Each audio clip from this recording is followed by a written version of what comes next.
L'appello che faccio è a tutti i cittadini, le brave persone, alle famiglie e ai lavoratori. Concentriamoci tutti per il rilancio economico del nostro luogo.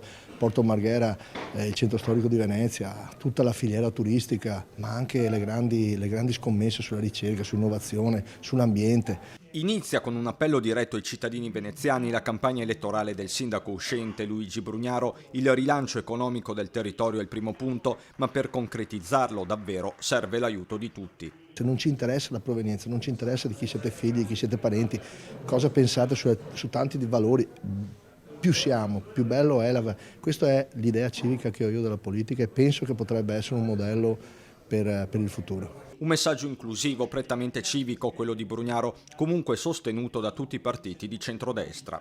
Civismo che per Brugnaro continua ad avere il colore fucsia, 129 i nomi dei consiglieri di municipalità della sua lista, a cui si aggiungono i 36 candidati consiglieri comunali. Tra loro ci sono gli assessori uscenti, Simone Venturini, Renato Boraso, Paola Mara, Massimiliano De Martin e Paolo Romor. Rivendica i risultati raggiunti Brugnaro, che però già studia il ricambio generazionale della città.